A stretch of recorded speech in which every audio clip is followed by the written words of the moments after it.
We all want to be the best version of ourselves. And of course, fitness is a key component of that. The folks at Anytime Fitness? Well, they see all you strivers out there striving. And they have the expertise to help you optimize your efforts, inside the gym and out.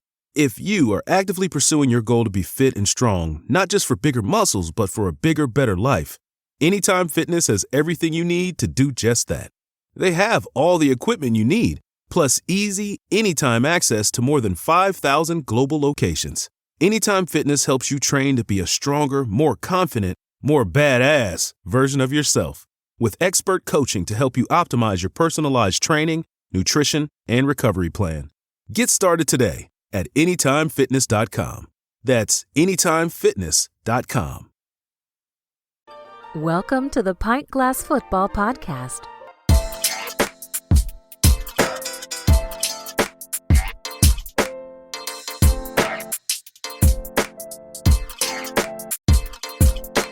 We are excited to be joined by Drew Crabtree. He covers Ohio State and the Cincinnati Bengals for Last Word on Sports and is also an editor at Pro Football and Sports Network. Drew, welcome to the show. I'm happy to be here. Thanks for having me on. Yeah, excited to get your thoughts here. I want to start with Ohio State here, defending national champs, big-time program, expecting another big-time season, of course. I know it's the middle of the summertime. We got a ways to go before football, but it's never too early to start talking about these games. And I want to start with this big one, of course. They open with Texas.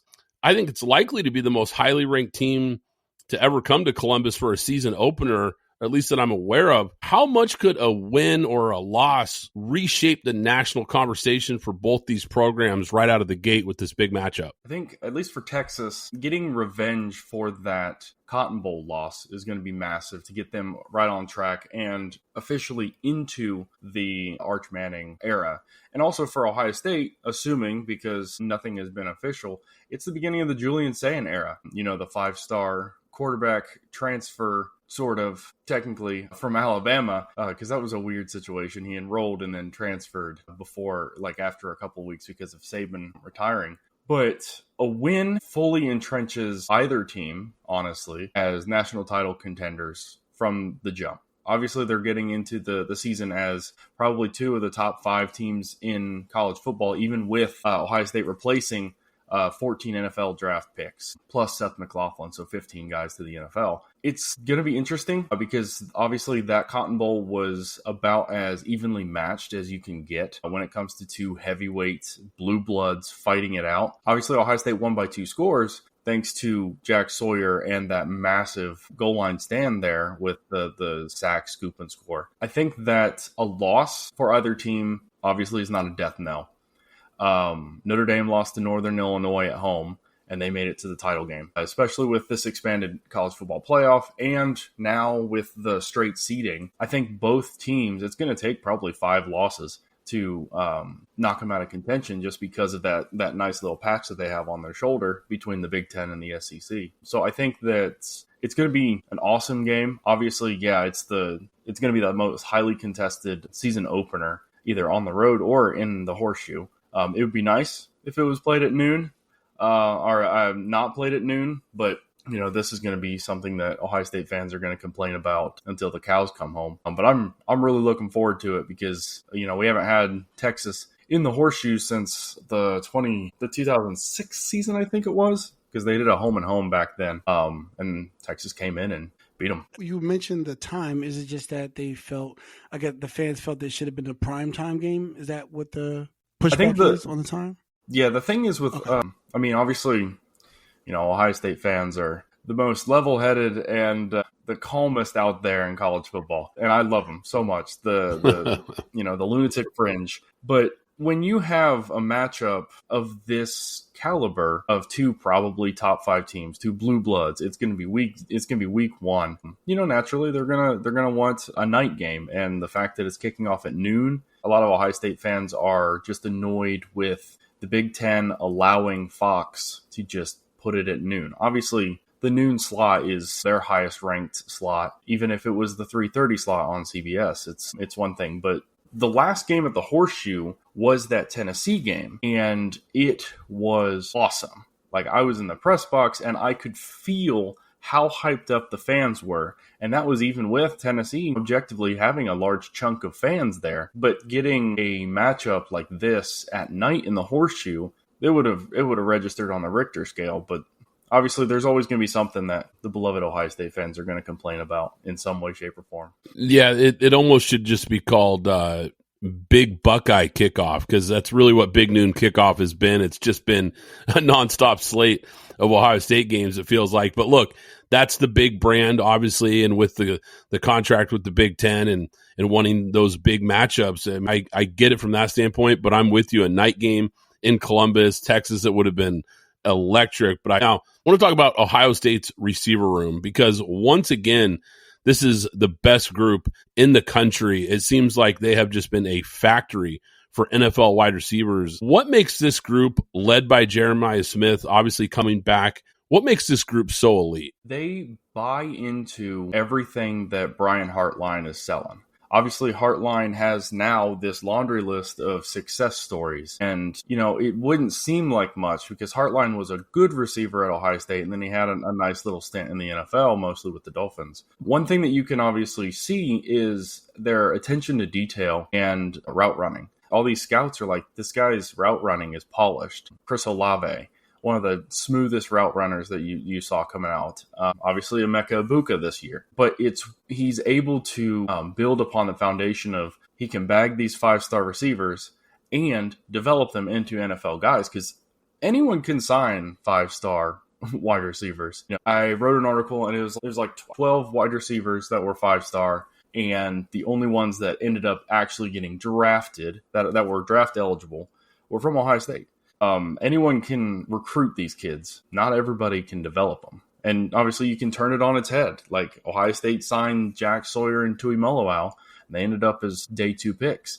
The wide receiver position, they're recruiting these kids that are 4 or 5-star, and even Olave was a 3-star, and turning them into round 1. So I think that his resume as a coach, developing these guys and getting the best out of them, speaks for itself. And I think, as insane as it is, we haven't even seen the best of Jeremiah Smith yet. Yeah, I agree with that. Even if you look in what you brought in, you're bringing in bigger receivers.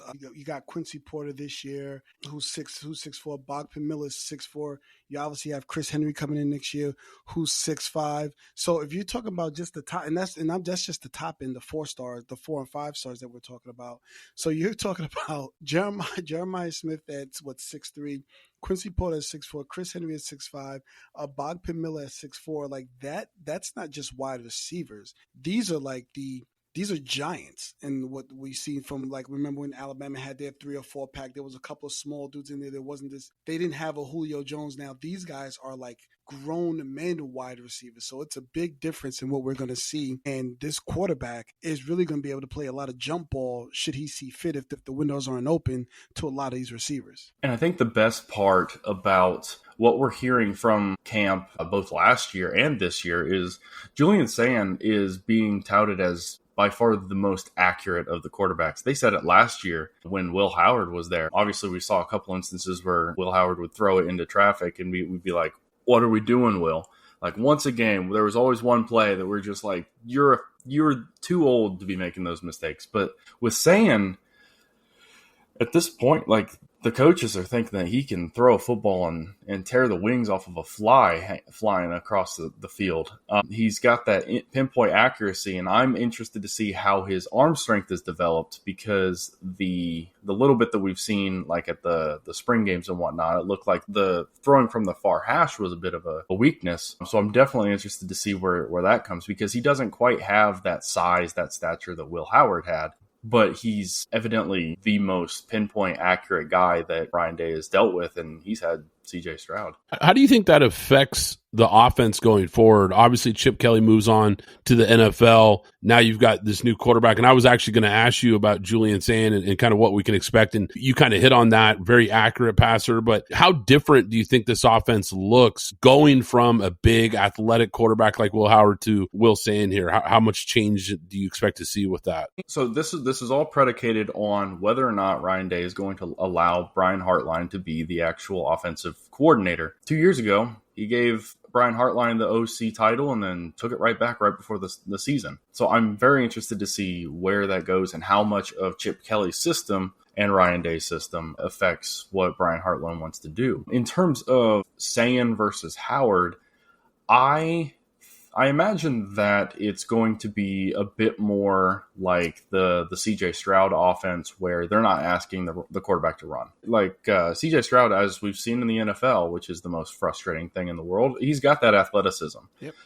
He's got you open up that grass in front of him, he's going to take it. And that was oddly enough one of the major issues that Ohio State fans had with CJ was at Ohio State is he just wouldn't take those easy yards. But I think with Sayin, it's going to be more they'll stay balanced because they've got the CJ Donaldson and James Peoples, who I'm really excited for, and obviously those wide receivers. I think that it's going to be more of a balanced attack, whereas last year it honestly felt like they were building off of the run. When you've got Quinshon Judkins and Trevion Henderson, you can do that. But I don't think that they will ask nearly as much of Sayin on the ground as they did with Howard. And even then, they could have asked more of Will Howard. I think right now, the biggest question mark, outside of the quarterback, obviously, and then coaching with the OC, is probably the tackle situations, because you lost the tackles in the draft and now you brought in 2 transfers. I know there isn't a lot to go off right now, but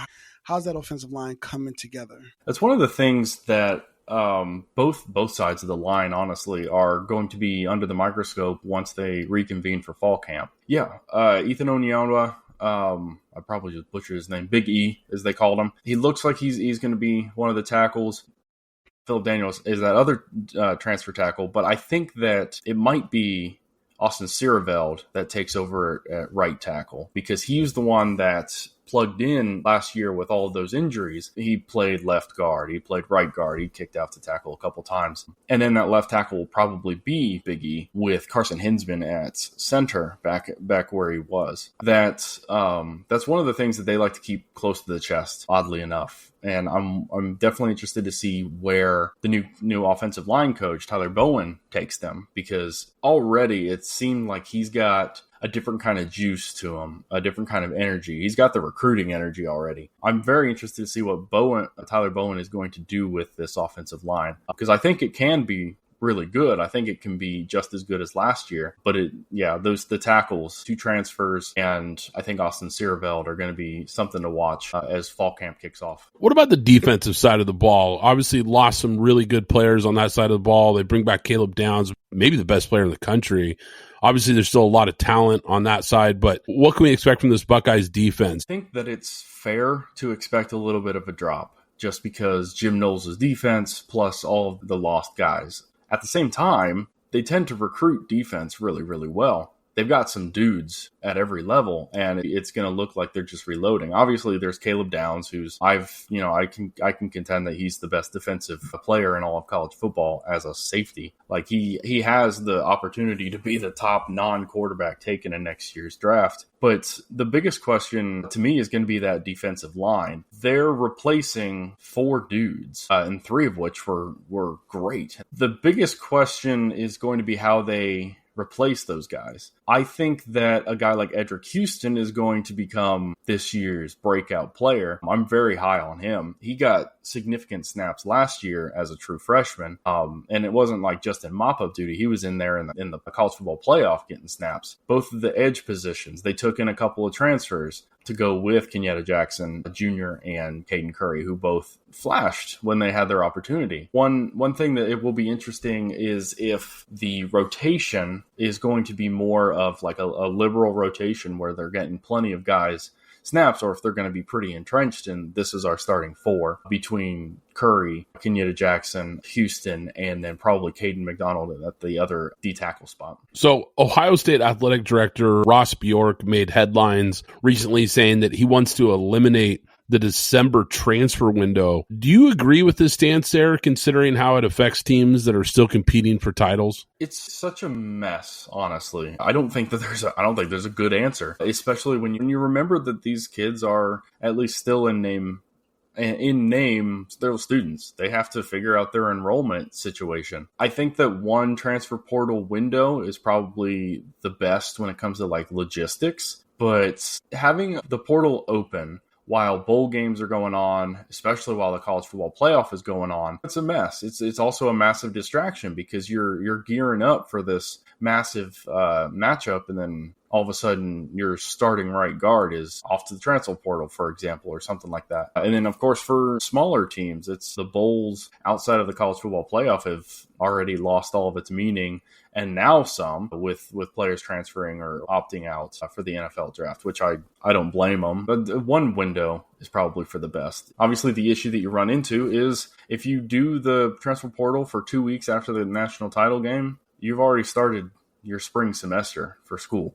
So I definitely understand the frustration, because it was annoying to see some of the Ohio State guys jumping into the portal or saying they were going to, but still be with the team. But at the same time, like logistically, I don't think that there's a good way of going about this without tampering. Because if a guy jumps into the transfer portal in mid-January, then they're going to be behind an entire semester. Obviously, the new school will figure out a way to get them caught up. But one window is probably for the best, but I'm willing to say that I'm not smart enough to figure out the answer for that one. So Ohio State finished with the number 4 recruiting class in the country for 2025, according to 24/7 Sports. They're bringing in 3 5-star prospects, 18 4-stars. Can you tell us about this talented group of freshmen, and which names do you think are most likely to make an early impact this season? The one name to watch is going to be Devin Sanchez, that corner, the 5-star corner. There's an opportunity for another player to step up opposite Davison Igbinosun, and Devin Sanchez just might be that guy. Already they're talking in camp that he could be the defensive Jeremiah Smith, which is ridiculous to say. Especially when you consider the fact that you got Bryce West and Aaron Scott, who are 5-star recruits in their own right in the 2024 class. I think that he's probably got your best bet, but one of those linebackers, Riley Pettijohn or TJ Alford, might make a little bit of noise, because right now the linebacker spot is a bit up in the air, especially if Matt Patricia wants to run something a little bit different. You've got Sonny Styles and then nobody, at least proven. Obviously, you got Peyton Pierce, who has already looked like he's going to step up and be one of those guys. You got Arvell Reese, who stepped up last year in relief of Cody Simon and those guys. That room is very talented and very unproven at this point. And so if you get a true freshman like that Riley Pettijohn to jump in, they might be able to make a little bit of noise, especially since he is a James Laurinaitis recruit who has been able to step in just like Brian Hartline and recruit out of his mind. Because I know that recruitment, as well as the Alford recruitment, went down to the wire. I know that Florida was trying to get Alford really, really hard. I think that if there's going to be a freshman that's going to make an impact, it'll be on defense. The wide receivers, Quincy Porter, he'll get rotation snaps, but I think that at least right now, there's just too many guys ahead of him. Now, next year it'll be a lot of fun to see if it's Jeremiah Smith, Quincy Porter, and Mylan Graham, who is a name to keep an eye on. He was also in that Jeremiah Smith class, but he wasn't an early enrollee, so he didn't get all of the reps in the offseason. He'll be fun to watch. Yeah, and it'll be fun to see who Chris Henry can push coming in as well. So with all that being said, do you have, and I'm not sure if you do, I ask everybody that comes on this, early expectation? The expectation is to beat Michigan, win the Big Ten, and win the national title again. I would say that if I had to straight up predict the season, I would probably say 11-1, dropping that first game to Texas, because I think that Texas is good. Like that, Arch Manning is he comes in with more experience, and then Texas is just reloading at every position, just like they did the year prior. That's my expectation, as it always is. With Ohio State, you have to expect the best. This isn't a program where you hang a banner for the Music City Bowl or something like that. It doesn't matter if you lost 40 guys to the NFL draft. The next year, you gotta make it up. You gotta win. Right. My expectation is that Ryan Day has finally figured it out and is not going to overthink things. The loss to Michigan last year was inexcusable. And I think that what happened there was he tried to beat Michigan at Michigan's own game, which, fine. If you got the dudes to do it, you kept running the ball up the middle to their 2 first-round defensive tackles. If they'd have stretched it out, thrown it to Jeremiah Smith 2 more times, or even just went off tackle with Travion Henderson, it would have been a completely different game. But they lost. They won the national title. It's all over at this point. But there's 3 matchups on this schedule: Texas, Penn State, Michigan. The away slate is sneaky difficult with trips to Illinois, Wisconsin, Purdue. 3 places that have beaten Ohio State on the road in the past, frustratingly. But those 3 matchups right there, Ohio State needs to go 2-1 to really feel good about their chances in the postseason. And as long as that one isn't Michigan for a 5th season in a row, there's only so much goodwill, oddly enough, a national title is going to buy Ryan Day from the lunatic fringe. A 5th loss in a row to Michigan is, I don't know what would happen. Obviously, this year's game is going to be in Ann Arbor. I feel like there'd just be a wall of protesters right there at the state line up here in Toledo. I just hope that it doesn't happen. I was thinking that because I would say, well, what if, you said 2-1. Well, what if the 2 are Penn State and Texas, and then there's that 6th loss without Harbaugh there for a 2nd year in a row to Michigan. I think you alluded to that. They better win the national championship to smooth that over. Yeah, it kind of felt like that when they lost to Michigan last year. Yeah. I thought, man, the seat felt like it was scorching hot. And I think we even said it on the pod. It's like, he better run the table here or he's going to get fired. They're not going to put up with that. A national championship might be the only thing that saves his job. I think was literally what we said on this show, because I thought that this fan base is just not going to put up with continually losing to this rival. Lo and behold, they went on the run and did it, and took the fire extinguisher to the seat, at least for now. I want to shift to the Cincinnati Bengals here, because obviously that's the pro team that you cover. Interesting team this offseason, and a lot we can get into here, but I want to start here with kind of the recent news. The Bengals recently re-engaged with Trey Hendrickson in some contract talks. That's been an ongoing offseason story for them. What's the latest there, and what kind of timeline do you expect for a deal to get done? The latest with the whole Trey Hendrickson situation is they have at least re-engaged the talks now. Whether or not they're anywhere close to one another in terms of their numbers is between them and, Schefter, who obviously acts as the agent's mouthpiece. I still believe, I've believed it from the jump, that a deal will get done.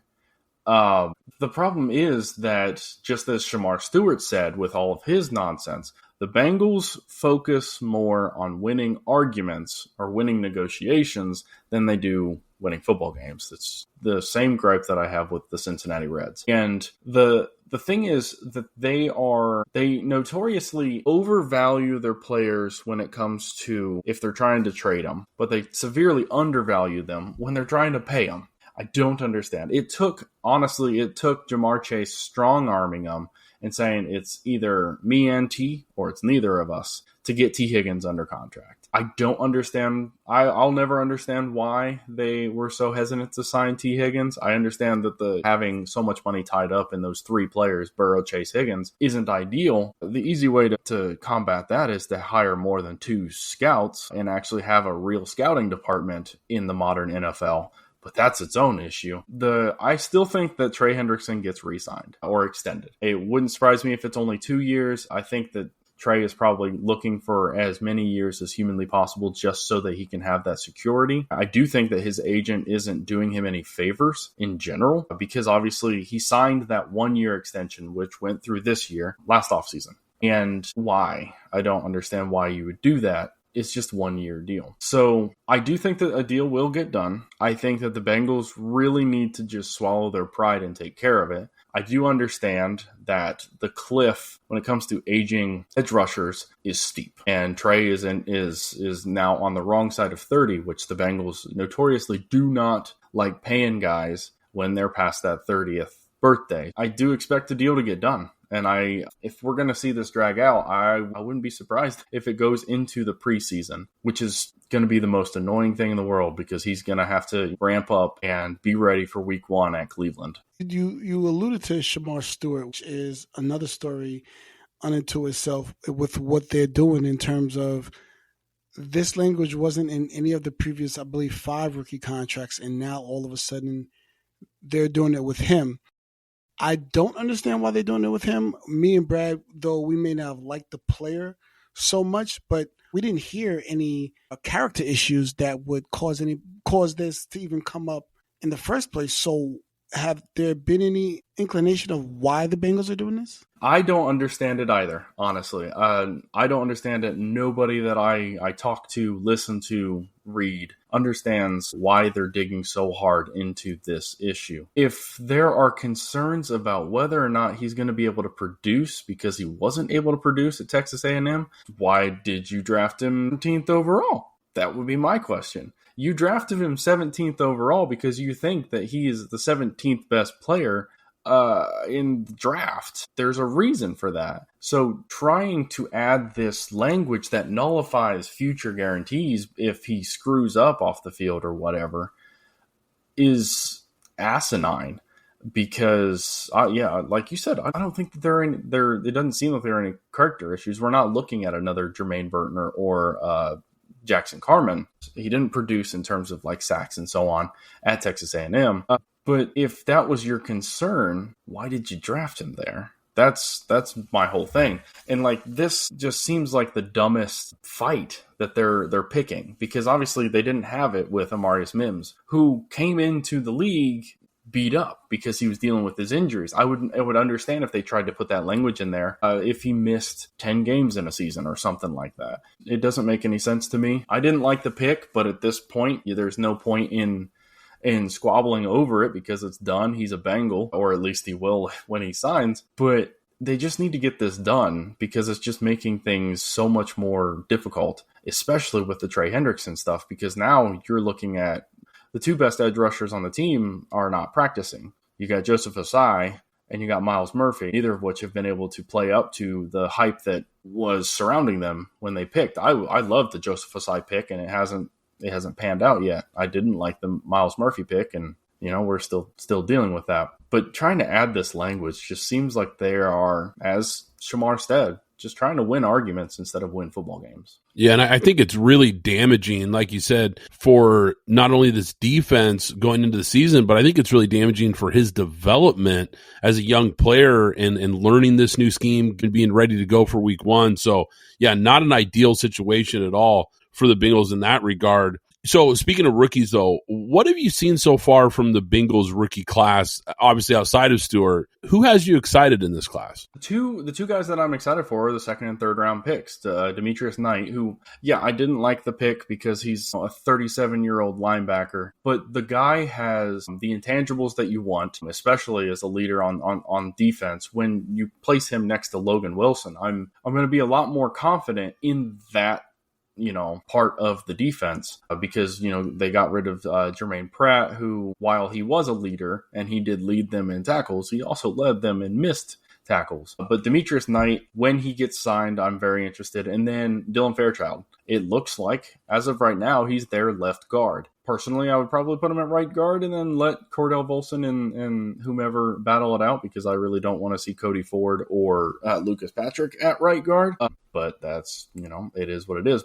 Dylan Fairchild, big dude. He looks the part of an NFL offensive lineman, and I'm definitely looking forward to that because the Bengals guards last year were the worst in the NFL. Alex Kappa won the triple crown of being the worst guard in the NFL, and then Cordell Volson hit his ceiling as a rookie, which was fine as a rookie, but he hasn't been able to develop past that. And as we've seen with Burrow's career to this point, you can't do as much as you should. I don't want to say you can't do much with a bad offensive line because he threw for the most yard. He led the league in yards and touchdowns last year, and he's played at an MVP level when he's healthy, even with a garbage offensive line. Putting Dylan Fairchild in there, ideally, raises the floor at the very least of that offensive line. And I'm very interested to see how Scott Peters addresses that offensive line in general, but especially with that third-round pick out of Georgia. So we've been hearing about the offensive line since, since the Super Bowl run, and Joe Burrow got sacked 10 times. Well, that whole year, but really everybody was watching that game where he got sacked 10 times, and it was, brutal. And then however you want to look at the last play of the Super Bowl, where, when Aaron Donald broke through. I mean, at the end of the day, it's Aaron Donald. So two-part question. One is the fact that I think they've addressed, now they may not have drafted the right people. Amarius Mims, I think Jordan Wills, there's been a bunch of people, but at some point, and there's also been money, like they made the move for Alex Kappa. They tried everything. At some point, coaching has, from my perspective, coaching has to step in and say, hey, listen, we're drafting all these guys. We're signing the big guys. We're trading for guys with names that have done something in this league or looked like they've done something. At some point, coaching has to step up. And then two, were you as surprised as us that Cincinnati didn't go all defense in this draft? So for the first thing, absolutely. Coaching definitely needed to step up, and that's why they got rid of their offensive line coach, Pollock. They got rid of Pollock after last year, as they should have. But the thing is with the Zac Taylor era is that the offensive line has been an abject disaster since he got on board. It started with Jim Turner, which was the worst hire that he could have ever made. And then he backed it up with bringing back a guy that had been the Bengals offensive line coach for a hot second. But there's a whole lot that goes along with it. The team philosophically does not hold guards in nearly as high value as they do tackles. I mean, obviously tackles are the moneymakers of the offensive line, but they don't go out and get a guy. Like this year we had a handful of at least decent guards on the market. And even if you get a Tevin Jenkins who is injury prone or whatever, it would have been a step up. Brandon Scherf is still out there. Will Hernandez still out there. There's a handful of guys that they could have gone after to help out Scott Peters on that offensive line. But they just suck at drafting offensive line in general. Like Jonah Williams is the best offensive lineman that they've drafted since Russell Bodine, Clint Bowling, one of those guys. It's been a mess, just in one way, shape, or form. And it's just, the coaching needs to be better. What was that second line? That was the second question. The second one was about the draft, because I don't even want to say you double down, you actually triple down, because if you throw Mike Gesicki in there, that's three, pass catchers that you triple down on. You just paid the bigger money to the other two. And then you go in the first round defense, second round defense, then one more defensive player in the last four picks. And from my perspective, none of them was in the defensive backfield, where I think you need some help as well. So it was just, I thought this was going to be a draft. I know myself and Brad talked about in the pod that I expected them, with what they did on offense in free agency, to really go all the way in on defense in this draft. And I was just surprised when we got to the third round, they went offense and then proceeded to go offense in two other rounds after, and only defense once. They only had the 6 picks, and that's why leading up to the draft, I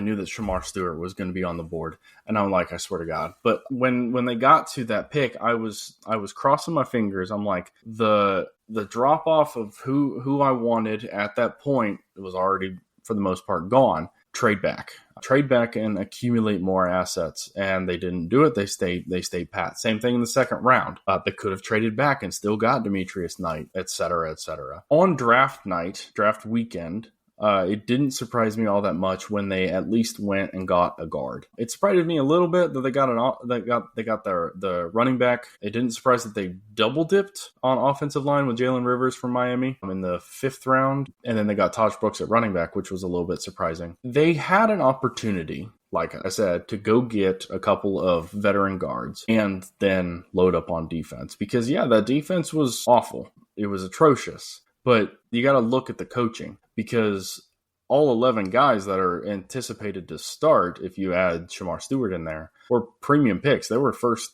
3 rounds. Miles Murphy was first round. Trey Hendrickson was I believe 3rd round for the Saints. You had Chris Jenkins. You got Logan Wilson, Dax Hills, Cam Taylor-Britt, Jordan Battle, etc. All these guys, they or the Saints used a premium draft pick on these guys, and at some point they got to pan out. So I think that they probably could have used a couple more dart throws just to try and supplement, obviously all of the issues that they had on that side of the ball. But I think that they are going with the approach that the Reds like to go when it comes to the trade deadline, is we're getting a guy back from injury. That's as good as a trade. They're going to get DJ Turner and Dax Hill back from injury, which to them seems good enough.